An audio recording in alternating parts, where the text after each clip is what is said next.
അവിനാഷിന്റെ ലൈഫിൽ ഏറ്റവും ഇമ്പോർട്ടന്റ് ആയിട്ടുള്ള ഒരു പാട്ടാണ് ഫ്രണ്ട്സ് അല്ലേ? അതെ. ഫ്രണ്ട്സ് എന്ന് പറയുമ്പോ എന്താ അവിനാഷിന് ശരിക്കും തോന്നുന്നത്? സൗഹൃദം എന്ന് പറയുന്ന ലൈഫിൽ എത്രത്തോളം ഇമ്പോർട്ടന്റ് ആണ്?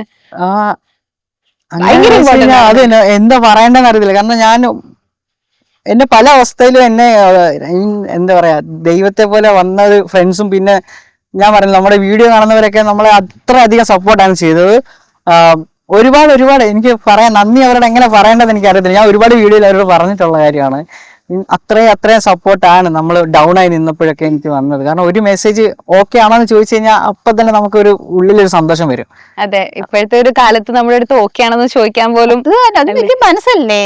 അപ്പൊ ഞാൻ ആലോചിക്കും ഇവർക്ക് എനിക്ക് മെസ്സേജ് അയച്ചിട്ട് അവർക്ക് എന്ത് കിട്ടാനാ. അപ്പൊ ഞാൻ ഇങ്ങനെയാണ് ആലോചിക്കും. ഇപ്പം രാത്രിയിലൊക്കെ എനിക്ക് മെസ്സേജ് അയക്കും ഒരുപാട് ആളുകൾ. അപ്പം അത് ഇപ്പോഴും, കാരണം ഞാൻ വീഡിയോ അങ്ങനെ റെഗുലർ ആയിട്ട് പോലും ഇടുന്നില്ല. എന്നിട്ട് ഒരു എന്നെ ഓർത്ത് എനിക്ക് മെസ്സേജ് അയക്കുന്നുണ്ട്, വീഡിയോ എന്താ ചെയ്യാത്തേന്ന് പറഞ്ഞ് വഴക്ക് പറയുന്നുണ്ട്.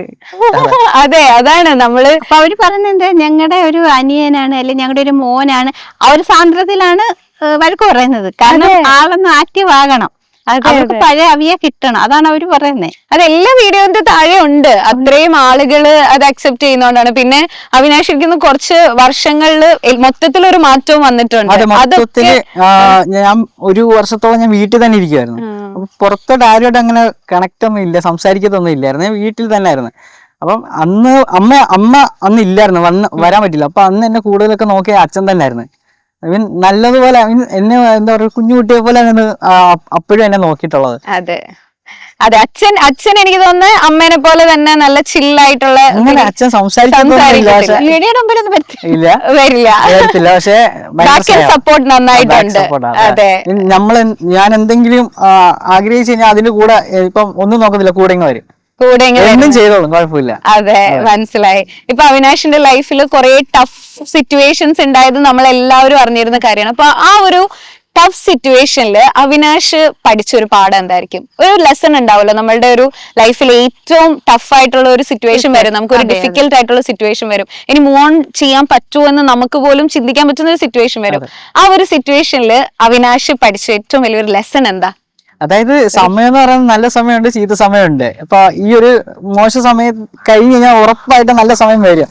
അപ്പൊ ഞാൻ ആദ്യം വിചാരിച്ചതൊക്കെ എന്റെ ലൈഫ് തീർന്നു, എനിക്ക് മുന്നോട്ട് ഇനി ഒന്നും ഇല്ല, അങ്ങനെ എന്താ പറയാ ലൈഫൊക്കെ സൂയിസൈഡ് ചെയ്താലെന്നൊക്കെ ആലോചിച്ചായിരുന്നു. പിന്നെ പക്ഷെ മീൻസ് ഒരുപാട് ആൾക്കാർ നമുക്ക് വേണ്ടിയിട്ട് ഇങ്ങനെയൊക്കെ കാണുമ്പോൾ പിന്നെ അതെ, നമുക്ക് പോലും അറിയാതെ നമ്മൾ കോൺഫിഡന്റ് ആയിട്ട് പിന്നെയും ചെയ്യാനുള്ള ഒരു ഇത് വരുന്നല്ലേ. അതെ, ഇപ്പൊ എനിക്ക് പിന്നെ കൂടുതൽ കോൺഫിഡൻസ് ഒക്കെ വന്നിട്ടുണ്ട്. ഇനിയും പോകാം, മുന്നോട്ട് പോകാം. അപ്പൊ ഇനിയെല്ലാം നമുക്ക് തിരിച്ചു പിടിക്കാവുന്ന ഒരു അവിനാഷ് പറഞ്ഞത് വലിയൊരു പോയിന്റ് ആണ്. കാരണം എത്ര പേരാണെന്നറിയോ നമുക്കൊരു ടഫ് സിറ്റുവേഷൻ വന്ന് അവിടെ സ്റ്റോപ്പ് ആവുന്നേ. നമുക്ക് പിന്നെ ആരൊക്കെ എന്ത് പറഞ്ഞാലും കരകയറാത്ത ഒരുപാട് പേരുണ്ട്. പക്ഷെ അവിനാഷ് പറഞ്ഞത് എക്സാക്ട് ഒരു പോയിന്റ് ആണ്. നമ്മൾ എങ്ങനെയെങ്കിലും ഒന്ന് പിടിച്ചു നിൽക്കുക. എനിക്കും പേടിയുണ്ടായിരുന്നു എന്തെങ്കിലും ഒരു ഇത് വരുമോ. അപ്പൊ ഞാനിങ്ങനെ അവരോട് പറയാം എനിക്ക് നാട്ടിൽ പോകണം, നാട്ടിൽ എപ്പോഴാണോ വായ്പേ എന്താ അവസ്ഥ പറയാൻ പറ്റും, മനുഷ്യന്റെ കാര്യമല്ലേ. അങ്ങനെ ഭയങ്കര പേടിയുണ്ടായിരുന്നു. ഒരു കാര്യം ഞാൻ പറയാം, അതായത് എന്ത് പ്രശ്നം വന്നാലും നമ്മൾ കുറച്ചൊന്ന് പിടിച്ചിരിക്കുക, അത് കുറച്ച് നാൾ കഴിയുമ്പോഴേ അതൊക്കെ അങ്ങ് പോയിക്കോളും. അതെ, കുറച്ച് സമയം എടുക്കും. പക്ഷെ സമയം എടുത്താലും അത് അതിന്റെ വഴിക്കങ്ങ് വിടുക, അത് നമ്മൾ ഓക്കെ ആവും. എനിക്ക് തോന്നുന്നു ഒരുപാട് പേര് ഇതുപോലെ ടഫ് സിറ്റുവേഷൻ വരുമ്പോ ഇങ്ങനെ തളർന്നു നിൽക്കുന്നവരുണ്ട്. അവരൊക്കെ മുന്നേറട്ടെ അല്ലെ, ഇതുപോലെ തീർച്ചയായിട്ടും എല്ലാവർക്കും ഇതൊരു പാഠമാണ്. അമ്മക്ക് എങ്ങനെയായിരുന്നു ആദ്യമായിട്ട് അവിനാഷ് ഇങ്ങനെ വീഡിയോ ഒക്കെ ചെയ്യുമ്പോ? സപ്പോർട്ട് അല്ലായിരുന്നു. അവര് പറഞ്ഞു ആള് എവിടെ പോ. അപ്പൊ ഓരോരുത്തർ പറഞ്ഞു മോൻ വീഡിയോ ഇട്ടല്ലോ, നേപ്പാളിന് പോയി. അപ്പൊ ഞാൻ എവിടെ പോവാ, ഞാൻ എറണാകുളം വരെ പോവാ, ജോലിക്ക് പോവാ. അപ്പൊ നേപ്പാളിൽ പോയോ? അപ്പൊ ഞാൻ നേപ്പാളിൽ പോയോ? ഇല്ല, ഞാൻ എറണാകുളത്ത്. ഞാൻ വേഗം വിടവാ. അവ പറഞ്ഞു അപ്പോഴാണ് നേപ്പാളിൽ പോയി വീഡിയോ അങ്ങ് ഇട്ട്. കാര്യം എന്താ വെച്ചാൽ ഞാൻ AC മെക്കാനിക്കൽ പഠിച്ചായിരുന്നു. അപ്പൊ ആ ഒരു ഫീൽഡിൽ തന്നെ പോകാൻ പുറത്തോട്ടൊക്കെ ഇതായിരുന്നു അമ്മയുടെ അച്ഛന്റെ ഒക്കെ ആഗ്രഹം. അതായിരുന്നു. പക്ഷെ അത് ഞങ്ങളാരുമല്ല, സ്വന്തമായിട്ട് തന്നെ പോയി കമ്മീഷൻ കടയിൽ വെളുപ്പിനെ 3 മണിക്ക് പോയി അങ്ങനെ കിട്ടുന്ന പൈസയ്ക്ക് പോയി പഠിച്ച ഒരു ഇതാണ്. അപ്പൊ അങ്ങനെ ഒരാള് നമ്മള് വെളിയിലൊക്കെ വിട്ടാൽ നല്ല ഇതായിരിക്കും. അപ്പൊ ഇപ്പൊ യൂട്യൂബിനകത്ത് ചാടി. നമുക്ക് സന്തോഷമുണ്ട്, നമുക്ക് ഇഷ്ടമുള്ളതല്ലേ നമ്മൾ ചെയ്യുന്നേ. ആ സമയത്തൊന്നും ആർക്കും അറിയത്തില്ലല്ലോ യൂട്യൂബ് എന്താണ്, ഇതിന്റെ ഒരു ബാക്ക് സൈഡ് എന്താണ് എന്നുള്ളത് അറിയാൻ തുടങ്ങി. അതെ, ഇപ്പൊ എങ്ങനെയാണ് അമ്മയ്ക്ക്, ഇപ്പൊ എന്താണ് ഫീൽ ചെയ്യുന്നത്? അന്ന് യൂട്യൂബ് എങ്ങനെയെങ്കിലും വീഡിയോ ഇടാനാണ് പറയുന്നത്. വഴക്കാണ്. വീഡിയോ ഇടുക വീഡിയോ, കാരണം ഈ കമന്റ് കാണുമ്പോഴേ നമുക്കൊരു സന്തോഷമല്ലേ. എന്നിട്ട് പറയടാ എളുപ്പം ഇട്, വേഗം വീട് തുടങ്ങും.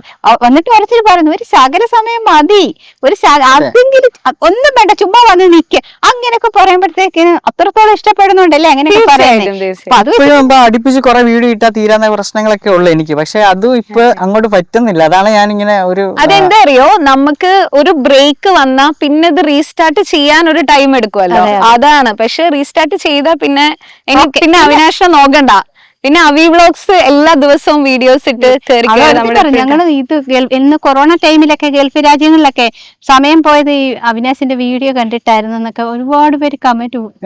അതുപോലെ നമ്മളെ പേരൊന്നും എടുത്തു പറയാൻ പറ്റത്തില്ല, പക്ഷെ അത്ര ആൾക്കാർ നമ്മളെ ഹെൽപ്പ് ചെയ്തിട്ടുണ്ട്, സ്നേഹിക്കുന്നുണ്ട്, ഹെൽപ്പ് ചെയ്യുന്നുണ്ട്, നമ്മൾ പോലെ അറിയാതെ ഹെൽപ്പ് ചെയ്യുന്നുണ്ട്. അതെ, പലയിടത്തുനിന്ന് എന്നെ കാണാൻ വേണ്ടി കാസർഗോഡ് നിന്ന് വന്നിട്ടുണ്ട്. വെളുപ്പിനെ ഞാൻ കണ്ണു തുറന്ന് നോക്കുമ്പോ ഒരാള് ഈ ഇടയ്ക്ക് പയ്യന് ഒന്ന് അഡ്രസ് അറിയത്തില്ല, വീട് വെറും പേര് മാത്രം, ചെട്ടുളങ്ങരയെന്നറിയാം, വേറെ ഒന്നും അറിയില്ല. അത് വന്നിട്ട് കായംകുളം റെയിൽവേ സ്റ്റേഷനിൽ വന്ന് വെളുപ്പിന് 6 മണിക്ക് വന്നിട്ട് ഓട്ടോക്കാരോട് പറഞ്ഞു എനിക്ക് ഇതുപോലെ.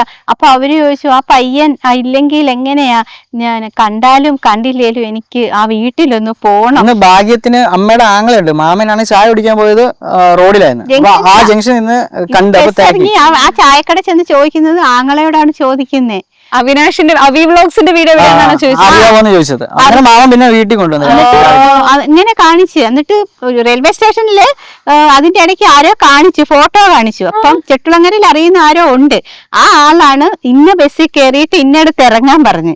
അങ്ങനെ പറഞ്ഞു കൊടുത്ത് ആ ആള് ഈ കൊച്ചിന് ആ ചായക്കടയിൽ പോയിട്ട് എന്റെ ആങ്ങളോടാ ചോദിക്കുന്നത് അവി വ്ലോഗിന്റെ വീട് എവിടെയാണെന്ന്. ആങ്ങളെ കൊണ്ടുവന്നു വിളിച്ചാണെങ്കിൽ കണി കാണിക്കുന്ന അതിനാണ്. ക്രിസ്തുമസ് സമയത്താ. എന്നിട്ട് ഇവിടെ വന്ന് അവിടെ പോയി കേക്കൊക്കെ മേടിച്ചു തന്നിട്ടാ പോയത്. എന്നിട്ട് ഞങ്ങളോട് പറഞ്ഞു കണ്ണൂര് വരണേ, ഞങ്ങൾ പറഞ്ഞു പറശ്ശിനിക്കട വരുമ്പോ ഉറപ്പായിട്ടും വരുമെന്ന് പറഞ്ഞു. ഏറ്റവും കൂടുതൽ ട്രാവൽ ചെയ്യാൻ ആഗ്രഹമുള്ള ഒരു പ്ലേസ് ഏതാ? ഇനി നമ്മൾ ഇത് ട്രാവൽ ചെയ്ത് ഇത് വ്ലോഗ് ആക്കണം എന്ന് തോന്നുന്ന ഒരു പ്ലേസ് ഏതായിരിക്കും? അത് സിക്കിം തന്നെയാണ്. കാരണം സിക്കിമിൽ വെച്ച് ഒരുപാട് മെമ്മറീസ് ഉള്ളതാണ്. അവിടുത്തെ ആളുകളാണെന്നുണ്ടെങ്കിൽ ഭയങ്കര സ്നേഹമാണ്. അങ്ങനെയാണ് എന്നെ അവിടെ ചെന്നപ്പോ അവര് ട്രീറ്റ് ചെയ്തത്. അപ്പൊ അവര് കാണാറുണ്ടായിരുന്നു വീഡിയോസ് ഒക്കെ? ഇല്ല, അവര് കണ്ടിട്ട് പോലില്ല. നമ്മള് എന്നുവെച്ചാൽ അവിടുത്തെ ആൾക്കാരുടെ ബിഹേവിയർ അങ്ങനെയാണ്. അങ്ങനെയാണ്. അവിടെ ചെന്നിട്ട് ഒരു പനി വന്നു. നമ്മളൊക്കെ ആണെങ്കിൽ വേറൊരു രാജ്യത്ത് വരുന്ന ഒരാളിനെ നമ്മൾ വീട്ടിൽ കയറ്റത്തില്ല, നമ്മൾ സഹകരിക്കത്തില്ല. എനിക്കത് ഇപ്പഴും ഞാനത് ആലോചിക്കും. എന്ത് കൊച്ചിന്റെ പേര്? മോണിക്ക ചേച്ചി. മോണിക്കയല്ല, മറ്റേ ശിഖയുടെ വീട്ടിലല്ലായിരുന്നോ? വന്നു പറഞ്ഞത് ശിഖയാണ് ഇവിടെ വന്നത്. അപ്പൊ അത് ബാക്ക് സുധി എന്ന് പറഞ്ഞൊരു ഫ്രണ്ട് ഉണ്ടായിരുന്നു. അപ്പൊ ആളുടെ ഒരു കോണ്ടാക്ട് വഴി നമ്മൾ ആ ഒരു വില്ലേജിലോട്ട് പോയതാ. അതങ്ങ് മറ്റേ നോർത്ത് സിക്കിമിലാണ്, അങ്ങ് എൻഡിലാണ്. അപ്പൊ അവിടെ പോയി ഇങ്ങനെ ആദർശമായിട്ട് ഈ ഒരു ഫാമിലിയെ കണ്ടു. അവരാണെന്നുണ്ടെങ്കിൽ ഭയങ്കര സ്നേഹമായിരുന്നു. പനിയായിട്ട് 4 ദിവസം അവര് നോക്കി എന്നുള്ളത് ഒരു പരിചയം പോലും ഇല്ല. നമ്മളാണ് അതിന് ചെയ്യത്തില്ല. അപ്പൊ എനിക്കങ്ങ് അതിശയായി പോയി, ഇങ്ങനെ ചെയ്തല്ലോ.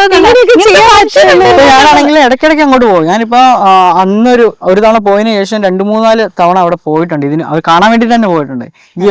ഈ ഇടയ്ക്ക് പോയായിരുന്നു ഞാൻ അവിടെ. ഈ ഇടയ്ക്ക് പോയായിരുന്നു. അതെ, എനിക്ക് തോന്നുന്നു ഇതാണ് നേരത്തെ പറഞ്ഞത്, ട്രാവലിംഗിന്റെ ഏറ്റവും വലിയ പ്രത്യേകത നമുക്ക് ഇതുപോലെ ആൾക്കാരെ കാണാം, പുതിയ ആളുകളെ കാണാം, പുതിയ മെമ്മറീസ് ആണ്, പുതിയ സ്ഥലങ്ങൾ കാണാം. അതെ, അതുകൊണ്ട് തന്നെ കൊണ്ടുപോകണം വേഗം എന്നാണ് അമ്മ പറയുന്നത് അല്ലേ?